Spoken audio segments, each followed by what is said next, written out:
It was a cold Sunday morning in Portland when Emma opened her front door and saw her younger sister, Chloe, standing there. Her eyes were red from crying, and her hands clutched a small suitcase. Emma didn't need an explanation. She already knew something had gone wrong. Without asking, she stepped aside and said softly, "Come in, Chloe." Rain had started to fall. Tapping gently on the porch as Chloe walked in, Chloe had always been the cheerful one, full of energy and laughter. But lately, she'd been struggling. Her relationship had ended badly, and the apartment she shared with her boyfriend was no longer hers. Emma didn't hesitate to offer her a place to stay. "Stay as long as you need," she said. "You're safe here." Mark, Emma's husband, was sitting in the living room reading the Sunday paper when Chloe entered. He looked up, smiled politely, and said, "Hey, Chloe, you're welcome here." His voice was calm, kind, the same way it always was when someone needed help.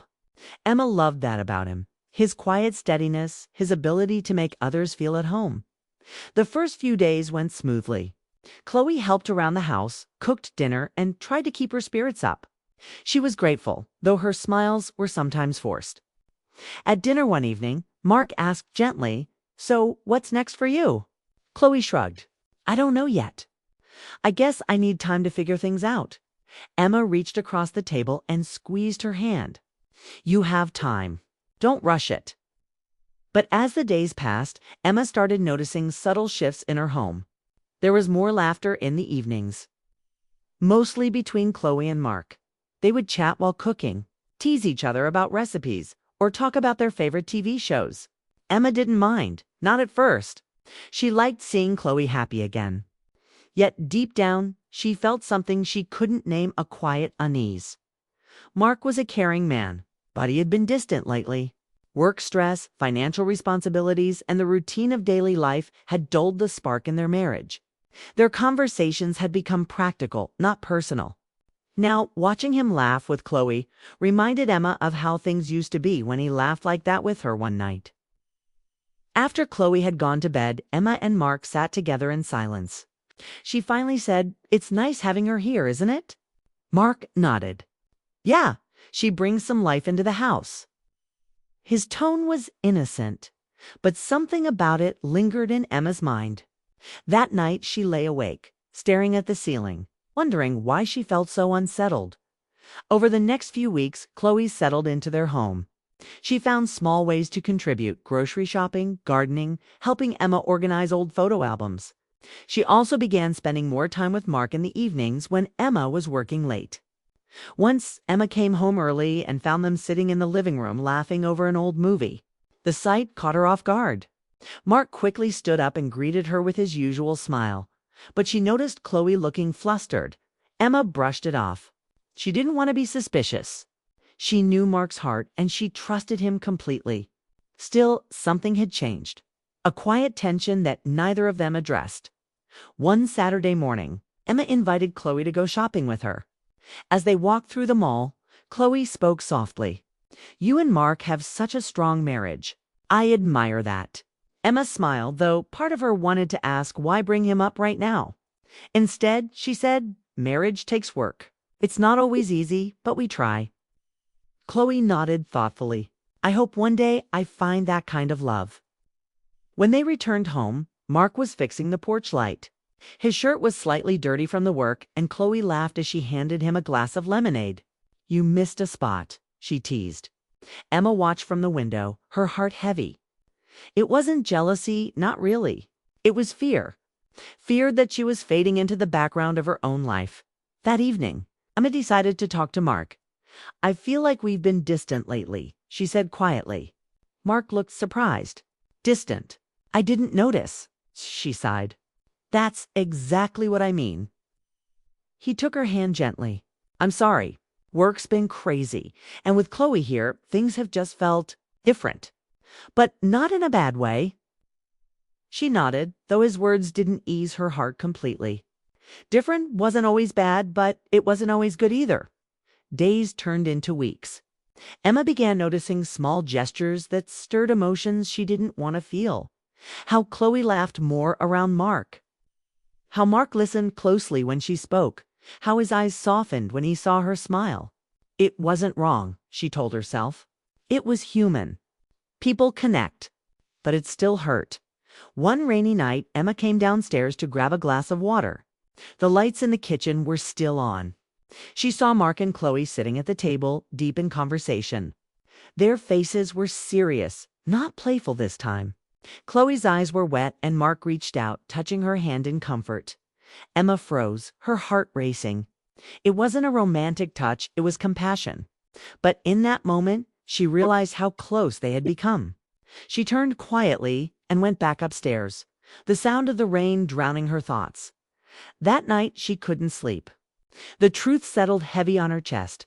She had opened her home to help her sister, but in doing so, she had opened a space in her marriage that she didn't know how to close. Still, Emma wasn't the type to run from problems. The next morning, as she made breakfast, she made a decision. She would not let distance or doubt destroy the bond she and Mark built. She would bring honesty back into their marriage, even if it meant facing uncomfortable truths. But what she didn't know was that one conversation would soon change everything. A request. She'd make that would test their love, trust, and the meaning of family the morning after that sleepless night. Emma stood by the kitchen window watching the rain fall. Mark was already dressed for work, sipping his coffee. Chloe sat quietly at the table, scrolling through her phone. The air felt heavy, as if everyone sensed something was about to shift. Emma turned from the window, took a deep breath, and said, "We need to talk." Both Mark and Chloe looked up, surprised. Emma smiled gently. "Not bad talk," she added quickly. "I've just been thinking." She walked closer, her voice calm but steady. "We've all been through a lot lately. Chloe, you've been trying to find your way again. Mark and we've been distant, and I don't like that. So I think it's time we change something." Mark tilted his head. "What do you mean?" Emma leaned against the counter. "We've stopped spending time together as a family, as a couple. I want to fix that. And I want you both to help me." Chloe's eyes softened. "Of course, Emma, anything." Emma smiled faintly. "I want us to have dinner together tonight. Just the three of us. No distractions, no phones. I'll cook." It wasn't a big request, but it carried meaning. She wanted to bring warmth back into the house, to remind everyone, including herself, of what really mattered. That evening, Emma set the table with care. The candles flickered softly, the food smelled warm and comforting, and the atmosphere felt lighter. Mark complimented the meal. Chloe laughed for the first time in days, and for a little while.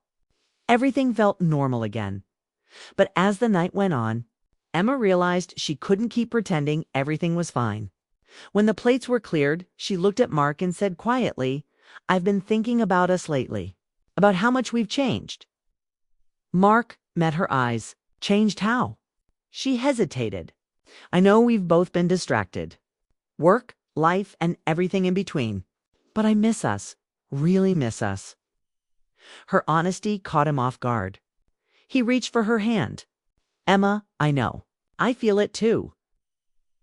Then she said something that made both of them pause. "That's why I asked Chloe to stay here longer. I didn't just want to help her. I wanted to help us too. Having her here reminded me of who we were when we first started. How we used to laugh, how we used to care for others without overthinking." She brought some of that light back. Mark looked thoughtful. Chloe glanced down, her face a mix of gratitude and guilt. "Emma," she said softly, "I didn't mean to come between you two. If I did anything that made things harder, I'm so sorry."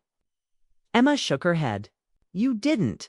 You've helped more than you know. But now, I need to ask something else, something important." The room went still. "I want you both to help me rebuild what I've lost with Mark," she said, her voice trembling slightly. "Not through grand gestures or fake smiles, just through honesty. Real moments. No hiding, no silence." Mark frowned slightly. "Emma, what are you saying?" She smiled sadly. "I'm saying I want us to live honestly, even if it's uncomfortable. If something feels wrong, I want to talk about it. If something feels distant, I want to fix it together." For a moment, no one spoke. Then Chloe stood and hugged her sister tightly. "You're stronger than you think, Emma," she whispered. "And you're right. It's time to be honest." That night, for the first time in weeks, Emma felt peace. But peace didn't mean everything was solved. It just meant the truth had finally been spoken. Over the next few days, something changed. Mark started coming home earlier. He joined Emma in the kitchen, helped with dinner, asked about her day. Sometimes Chloe joined, sometimes she quietly gave them space. It felt like balance was returning. One evening, as the three of them sat watching an old family movie, Chloe looked over and said, "You two have something rare. Don't let life take that from you." Emma smiled, her heart softening. "We won't," she said, "but life has its own way of testing promises." A few weeks later, Chloe got a job offer in another city, a good one. Emma hugged her tightly. "I'm so proud of you," she said, tears in her eyes. But deep down, she also felt something else, relief. That night, Mark found Emma sitting on the porch, wrapped in a blanket. "You okay?"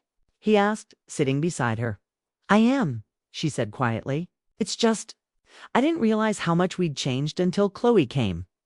She reminded me how easy it is to lose connection and how hard it is to rebuild it." Mark nodded. "You're right. But I don't want us to go back to what we were before. I want us to be better now." She turned to him. "Then promise me something, anything. Promise me that no matter how hard things get, we'll never stop being honest, even if the truth hurts." He nodded, his expression soft. "I promise." The next morning, as Chloe packed her bags, the house felt quiet but peaceful. Emma helped her fold clothes, occasionally pausing to share a memory or a laugh. "You saved me, Emma," Chloe said suddenly. "You gave me a home when I didn't have one. And in some strange way, you helped me find myself again." Emma smiled. "That's what sisters do." Before Chloe left, she turned to Mark and said, "Take care of her. She's stronger than she looks, but she deserves someone who sees her heart." He nodded sincerely. "I do." When the car drove away, Emma stood at the doorway, watching until the taillights disappeared. Mark came up behind her and wrapped his arms around her shoulders. "You did a good thing," he whispered. She leaned back against him. "We did a good thing." The next few days were quiet. The house felt bigger, emptier, but lighter. Emma found herself cooking again, humming softly and smiling more.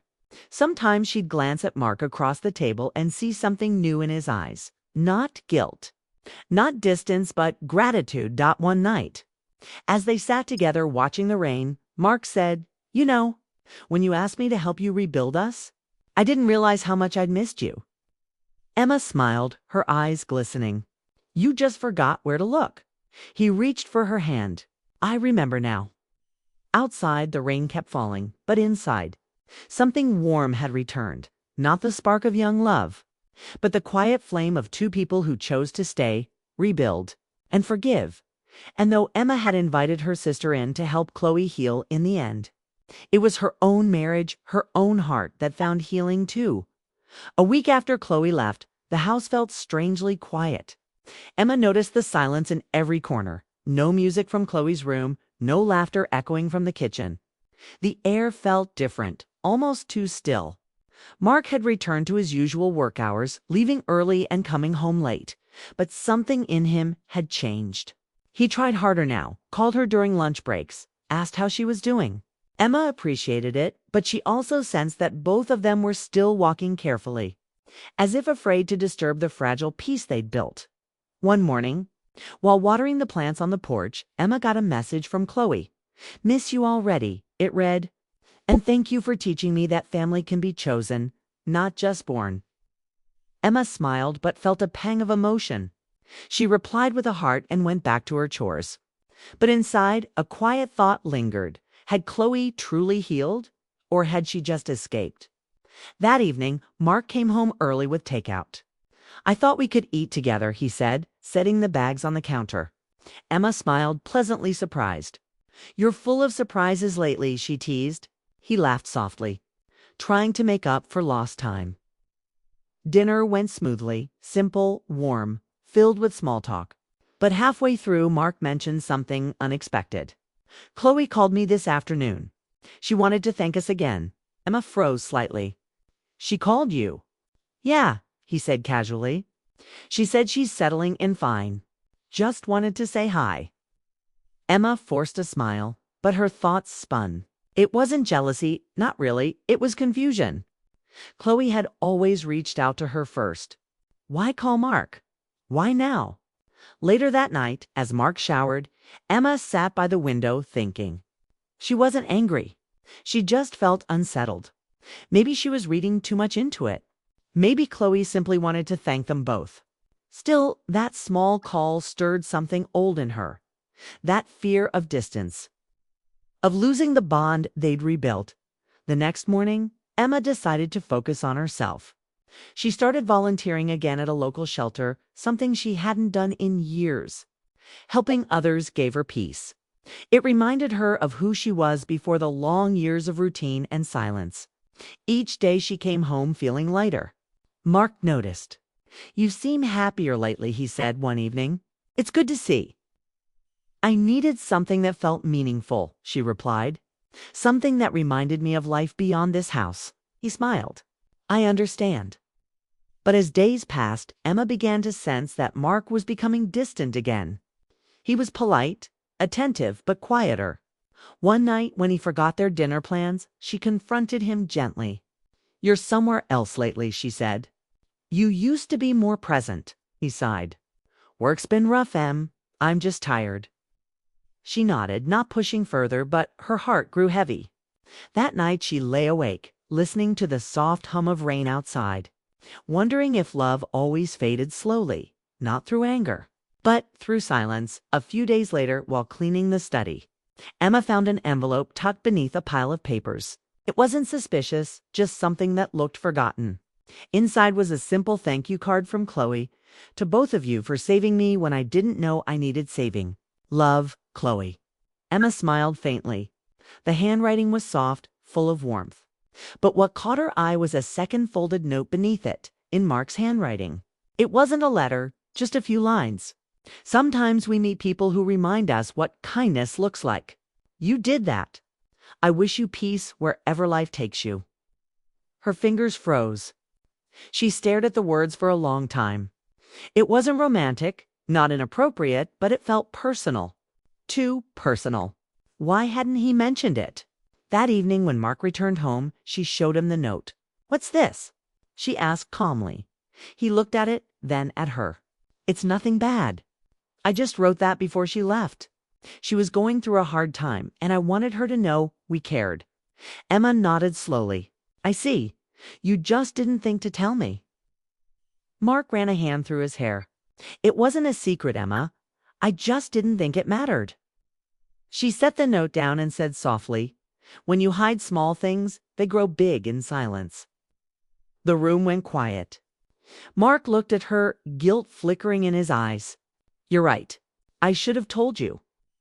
I'm not angry, she said. But you have to understand, we just got back to a good place. I can't go back to feeling like I don't know what's in your heart. Mark nodded. I don't want that either. He stepped closer. Emma, I promise you, there's nothing more to it. I care about you. I want us to work. Her voice softened. Then show me. Not with words, with time. The next few days became a quiet test. Mark tried harder again. He helped around the house, asked about her volunteer work, and even suggested they take a short trip to the coast, something they hadn't done in years. Emma agreed, cautiously hopeful. When they arrived at the little seaside town, the air felt fresh, the world slower. They walked along the boardwalk, hand in hand, watching the waves crash against the shore. For the first time in months, Emma felt something real, not forced, not uncertain. Over dinner that night, she finally spoke her truth. You know what hurt the most? It wasn't the note or the silence. It was realizing how easy it is to drift apart when you stop being honest, even about little things. Mark nodded slowly. I understand that now.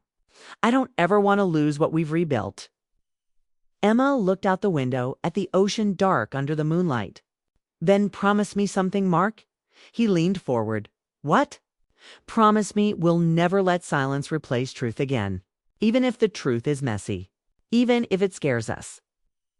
He reached across the table, holding her hand. I promise. That night, they sat together on the balcony of their small hotel, the sound of waves filling the silence between them. Emma leaned against him, feeling his steady heartbeat. For the first time in a long while, she believed him. When they returned home, things weren't perfect, but they were real. They laughed more, argued sometimes, shared stories, and even made plans to renovate the kitchen. Small things, but they mattered. One morning, Emma received another message from Chloe. I heard you two went to the coast. That makes me so happy. You both deserve peace. Emma smiled as she read it. Maybe this was what healing looked like: slow, imperfect, but genuine. That evening, as Mark returned from work, Emma opened the door before he could ring the bell. He smiled, surprised. You waiting for me? Always, she said softly. He laughed and kissed her forehead. Then let's go inside. It's been a long day. As the door closed behind them, the warmth of the home, once cold and silent, felt alive again. Emma realized that love didn't need to be perfect. It only needed to be honest, present, and chosen every single day. And in that quiet truth, she found peace, not just with her husband, but... A few months passed after Emma and Mark's trip to the coast. Life had found a calmer rhythm. Their marriage wasn't perfect, but it was stronger. Built on small moments, shared breakfasts, quiet evenings, and the little gestures that once got lost in years of routine. They had learned to talk again, really talk. Emma often thought back to that promise on the balcony, never to let silence replace truth.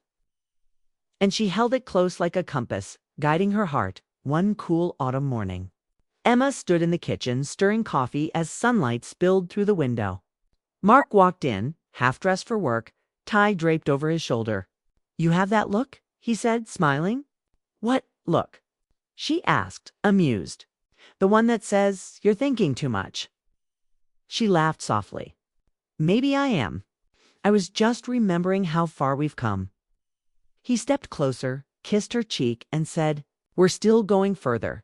That simple line stayed with her all day, a quiet reminder that love wasn't something you found once. It was something you chose again and again. Later that week, they received an invitation. Chloe was hosting an art exhibit in Seattle. She had been taking painting classes and was finally ready to show her work. She really did find herself, Emma said, proud. We should go. Mark agreed instantly. When they arrived at the gallery, the place was full of soft light and quiet music. Canvases lined the walls, portraits, landscapes, moments captured in color and emotion. Chloe greeted them with a radiant smile. You made it, she said, hugging them both. Emma looked around, amazed. These are beautiful, Chloe. You've turned pain into something truly moving. Chloe nodded. I couldn't have done it without you too. You helped me see what love and patience look like. Mark smiled. You did all the work. We just stood by. Chloe led them to one particular painting, a soft image of two figures standing near a stormy sea, holding hands under a gray sky. The caption beneath read, The Promise We Keep. Emma felt tears sting her eyes. This is us, she whispered. Chloe nodded gently. I painted it the week I left. It reminded me that real love doesn't need to be perfect. It just needs to stay. They talked for a long while, laughing and sharing memories. But as the night went on, Emma noticed Mark standing quietly by one of the windows, looking thoughtful. She walked over. Penny for your thoughts? He smiled faintly. Just realizing how close we came to losing all this. Emma looked at him, her voice soft. But we didn't. He nodded, his eyes warm. Because you never gave up. Neither did you, she replied. When they left the gallery that night, it started to drizzle. The streets shimmered under the glow of city lights. Mark held out his hand. Dance with me. She laughed. Here. In the rain. Why not? He said with a grin. We used to dance anywhere. So, Under the soft rain and the hum of passing cars, they swayed together, quietly laughing. For a moment, it felt like they were the only two people in the world, two hearts finding their rhythm again after years of silence. Later that month, he decided to host a small dinner for friends. It was nothing fancy, just laughter, candles, and warmth. During dessert, one of their guests asked, "What's your secret?" "You two seem happy, really happy." Emma looked at Mark, then back at their friends. "We stopped waiting for happiness to happen to us. We started creating it." That night, after everyone left, she and Mark sat on the porch with mugs of tea, watching the stars peek through the clouds. "You know," Emma said, "I used to think love was about big moments, the dramatic gestures, the grand apologies. But it's really just about showing up, even when it's hard." Mark smiled. "Then I'll keep showing up. Every day." Emma leaned her head against his shoulder. "That's all I need." A few weeks later, Emma received a call from Chloe again. "I sold my first painting," she said excitedly. "The one of you two?" Emma laughed in surprise. "That's amazing. Who bought it?" "A couple," Chloe replied. "They said it reminded them of themselves. They saw the hope in it." When Emma hung up, she stood quietly by the window, looking out at the golden afternoon light. She realized how deeply connected everything had become, how one act of kindness, one open door, had rippled through so many lives. That evening, she found the old note Mark had written to Chloe, the one that once caused tension. This time, it didn't sting. She understood now that it had never been a secret. It had been an act of compassion. She placed it in a box with a soft smile. Not as a wound, but as a memory of how far they'd come. Months turned into a year. The seasons changed, and so did they, in quiet, beautiful ways. They learned that forgiveness wasn't a one-time act, but a daily choice. They learned that trust, once broken, could be rebuilt, not by words alone, but by time, honesty, and care. On their anniversary, Mark surprised Emma with a drive back to the coast. The same small inn, the same stretch of beach. As they walked along the shore, the wind cool and soft, he said, "You remember what you told me here?" She smiled. "That we should never let silence replace truth." He nodded. "We kept that promise." They sat together on the sand, watching the tide roll in. For a long time, neither of them spoke. Not because of distance, but because they no longer needed to fill the silence. It was peaceful now. Honest. Emma looked at him and said quietly, "I think we found our way back." Mark took her hand, his eyes reflecting the fading sun. "We never really lost it. We just had to remember where it began." As the sky turned gold and the waves brushed against their feet, Emma realized that life had finally come full circle.